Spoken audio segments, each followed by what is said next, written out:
டெல்லியில் நடைபெற்று வரும் இந்த மாணவர்களுடைய போராட்டத்தில் அங்கே இருக்கிற காவல்துறை மாணவர்கள் மீது நடத்திய தாக்குதல் கடுமையான கண்டனத்துக்குரியது. அவர்கள் இந்த இவ்வளவு தாக்குதல் நடத்தி அதற்கு பின்னால் அவர்களை அழைத்து பேசியிருக்கிறார்கள். இதை முன்னாடியே செஞ்சுருக்கலாம். அவர்களுடைய கோரிக்கை மிகவும் நியாயமான கோரிக்கை, மாணவர்களுடைய கோரிக்கை மிகவும் நியாயமான கோரிக்கை.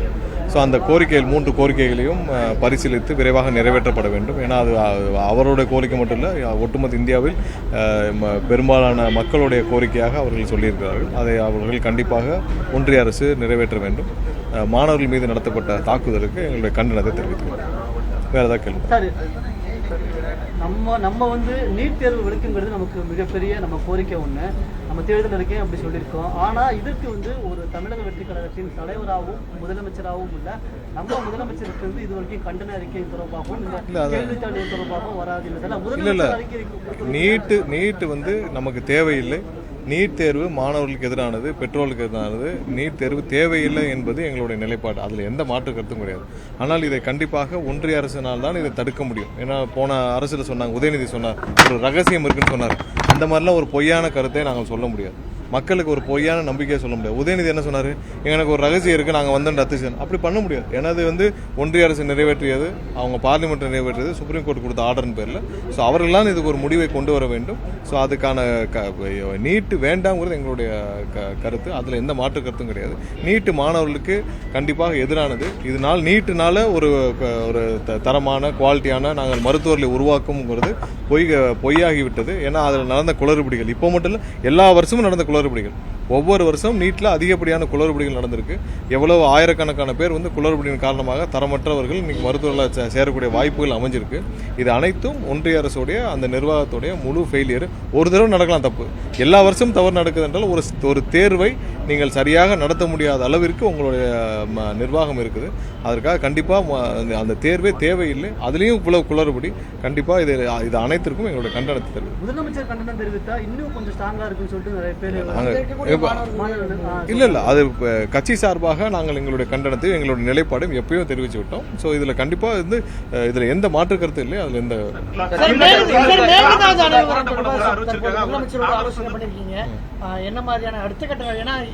இல்ல இன்னைக்கு முதல் கட்டமாக அதில் சம்பந்தப்பட்ட அனைத்து வல்லுநர்கள், அதில் சம்பந்தப்பட்ட கிட்டத்தட்ட அதில் 15 வருடத்துக்கு மேலாக சட்ட போராட்டம் நடத்தி வரும் வழக்கறிஞர்கள் அனைவரிடமும் ஆலோசனை நடைபெற்றது. அதில் ஒரு சில ஆலோசனைகளின் பேரில் அடுத்தடுத்த கட்ட முடிவுகள் இன்னும் ஒரு சில வாரங்களில் எடுத்துவிட்டு தேவையான அனைத்து நடவடிக்கைகளையும் முதலமைச்சர் உத்தரவிடுவார். ஸோ இன்னைக்கு முதல் கட்டமாக இது சம்பந்தப்பட்ட அனைத்து வல்லுநர்கள் மற்றும் வழக்கறிஞர்கள், இதில் 15 வருடத்துக்கு மேலே இந்த வழக்கில் போராட்டம் நடத்தி வரும், சட்ட போராட்டம் நடத்தி வரும் வழக்கறிஞர்கள் அனைவரிடமும் சேர்ந்து ஆலோசிக்கப்பட்டது. இன்னும் ஒரு வாரம் 10 நாளுக்குள்ள என்னென்ன நடவடிக்கை எடுக்க போறோம்ன்றதை வெளியிடப்படும்.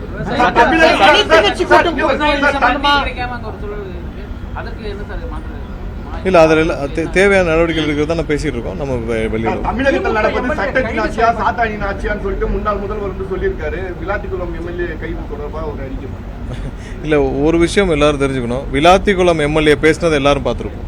விளாத்திக்குளம் எம்எல்ஏ முதலமைச்சரை நான் ஒரு அச்சுறுத்தல், நான் கையை உடைப்போம் இவ்வளோன்னு எல்லாமே பேசினா உங்களுக்கு சட்டப்பூர்வமான நடவடிக்கை எடுக்க தான் செய்வார்கள். உங்கள் ஆட்சி காலத்தில், திமுக ஆட்சி காலத்தில் எத்தனை பேர், அதாவது ஒரு ட்வீட் போட்டாங்க, எத்தனை பேர் மேலே குண்டாஸ் போட்டாங்க?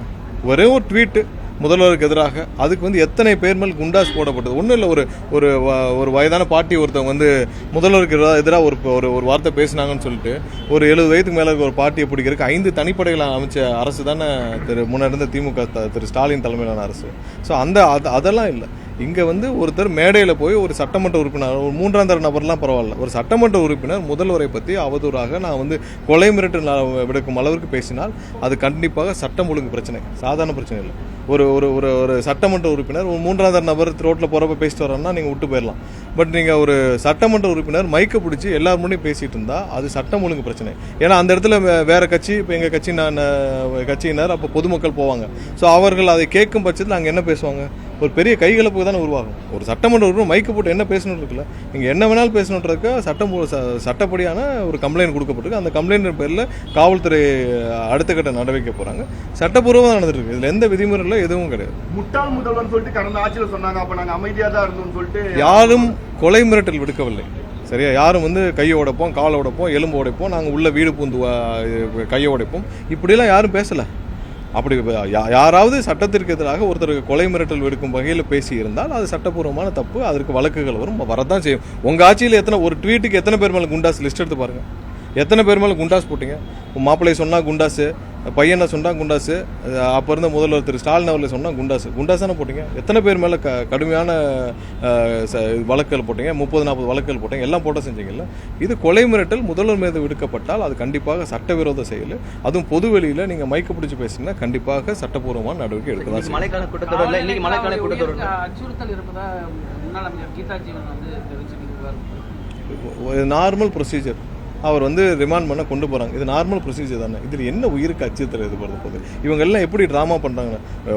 ஒருத்தர் நான் முன்னாடியே பேசியிருக்கோம், கரூர்காரர் கட்டில் கடையில் போய் அழுதாருன்னு. இவங்கெல்லாம் இன்னைக்கு பாருங்கள், காரில் ஏறி மயக்க வருதுன்னு ஒருத்தர் அழுகிறாரு. நீங்கள் இப்படியே ட்ராமா பண்ணிட்டு இருந்தால் என்ன? போலீஸும் அவங்களுடைய ப்ரொசீஜரை செய்ய வேணாமா? அவர்கள் ஒரு விஷயத்தை ஒரு கம்ப்ளைண்ட் வருது, கம்ப்ளைண்ட் ஃபைல் பண்ணுறாங்க, ரிமாண்டுக்கு போகிறாங்க. இவங்க எல்லாம் இவ்வளோ ட்ராமா பண்ணிட்டு இருந்தால் என்ன பண்ண முடியும்? சபாநாயகர் அனுமதி வேணுமா சார்? இதில் அவங்க அனுமதி இருக்கான்னு கேட்குறாங்க. காவல்துறைக்கு தெரியும் எந்த விஷயத்தை ஒரு சட்டமன்ற உறுப்பினர் எப்படி கைது செய்யணும். அங்கே இருக்க எஸ்பிக்கு தெரியும், காவல்துறைக்கு தெரியும். இவர்கள் ஏதாவது டிலே பண்ணணும் இல்லை ஏதாவது பண்ணிட்டு இருப்பாங்க. அது காவல்துறை அவங்களுடைய அதிகாரத்துக்கு உட்பட்டு என்ன பண்ணணும் அவங்க பண்ணிப்பாங்க. அதிமுக 1550 பேர்கிட்ட அதிமுக தலைமை கடிதம் கொடுக்கப்பட்டிருக்கு. அனைவரும் தாவேக்கால் நிலைப்போடு தான் தகவல் சொல்லியிருக்காங்க. இது வரைக்கும் இல்லை என்னன்னா, கட்சியிலேருந்து அங்கே இருக்கிற அடிப்படை உறுப்பினர்கள், அங்கே இருக்கிற வேற நிர்வாகிகள் விலகி வந்தால் கூட குதிரை பேரம்னா என்ன அர்த்தம்? சரி, ஒவ்வொரு கட்சியிலேருந்து பல ஆயிரக்கணக்கான விலகி சேர்றாங்க. அது எப்படி நீங்கள் குதிரை பேரம்ன்றது யாரையாவது போய் நீங்கள் இப்போ எங்களோட எம்எல்ஏட்ட பேரம் பேசினாங்க பாருங்கள், 40 கோடி தர 50 கோடி. பணமும் கைப்பற்றப்பட்டிருக்கு, பேசின நபர்களும் பிடிக்கப்பட்டிருக்கார்கள். அவங்க பேசின கான்வர்சேஷனும் ஆன் ரெக்கார்டு இருக்கு, அனைத்திற்கும் ஆதாரம் இருக்கு. நாங்கள் யாரிடமா பேசியிருக்கோமா? யாரிடமும் எந்த உத்தரவாதம் எதுவும் கிடையாது. அவர்களாக விரும்பி அவர்கள் கட்சியில் தாக்கு பிடிக்க முடியாமல் விலகி வந்திருக்காங்க. இப்போ எங்களிடம் இப்போ எங்கள் எம்எல்ஏட்டுக்கு பேசினாங்க பாருங்க, அதான் குதிரை பேர். இன்னைக்கு அங்கேருந்து 1000 பேர் அவங்க நிர்வாகிகள் அவங்களோட தலைமை பிடிக்காமல் அவங்களோட தலைவர் முன்னாடியே, அவங்க பொதுச்செயலர் முன்னாடியே நீங்கள் கட்சியை விட்டு வெளியே போங்கன்னு சொல்லி இன்னைக்கு அங்கே பேசிட்டு வர்றவங்களுக்கு பேர் எப்படி குதிரை பேர்?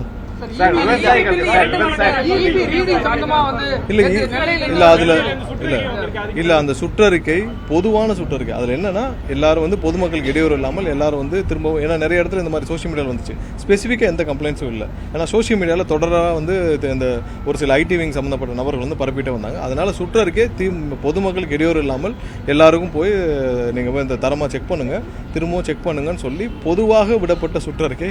அதை மீண்டும் தவறாக பயன்படுத்திருக்காங்க. அது பொதுவாக பொதுமக்களுக்கு இடையூறு இல்லாமல் பொதுமக்களுக்கு தேவையான அனைத்து விஷயங்களையும் பாதுகாப்பாக செய்யணும்னு சொல்லி நம்ம அது பொதுவாக கொடுக்கப்பட்ட சுற்று. இல்ல இப்ப தாம்பரத்துல ஒரு இடத்துல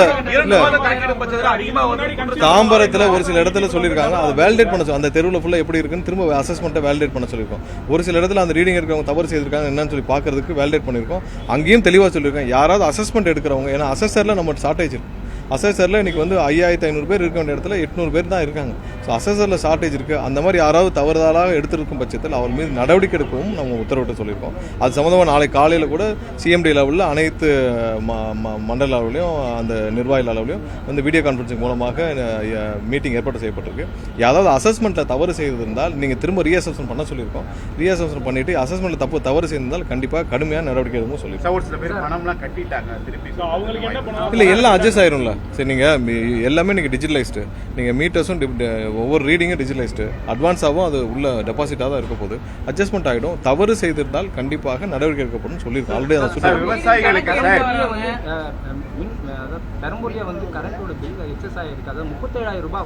ஸ்பெசிபிக் கம்ப்ளைண்ட்ஸ் எல்லாத்தையும் நாங்கள் எடுத்து வேலிடேட் பண்ணிட்டு இருக்கோம். பட் 19 ஒரு சில பேர் போட்டிருக்காங்க. நாங்கள் போன வாரத்துலேருந்து 2 வாரமாக அதுக்கு நிறைய ரெஸ்பாண்ட் பண்ணியிருக்கோம்.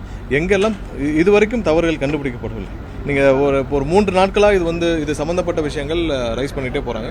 எல்லாமே ஸ்பெசிஃபிக்காக தான் நம்ம பார்த்துட்டு இருக்கோம். அங்கங்கே திரும்ப ரீஅசஸ்மெண்ட் பண்ண சொல்லி நம்ம எல்லா இடத்துலையும் ஃபாலோ பண்ணிட்டு தான் இருக்கோம். அது ஏதாவது இருந்தால் கண்டிப்பாக நடவடிக்கை. இல்லை இப்போ தான் கடந்த 3-4 நாட்களாக தான். ஏன்னா ஒரு 10 நாளுக்கு முன்னாடி ஒரு சில பேர் சோஷியல் மீடியா ரெஸ்பாண்ட் பண்ணியிருந்தாங்க. அவங்களுக்கு ரீஅசஸ்மெண்ட் பண்ணி அந்த மாதிரி தவறு இல்லைன்னு சொல்லி நம்ம சோஷியல் மீடியாவில் ரெஸ்பாண்ட் பண்ணியிருந்தோம். ஸோ கடந்த 3 நாட்களில் இது சம்மந்தமாக அங்கங்கே புகார்கள் இல்லை ஒரு பரப்பப்படுதான்னு தெரியல.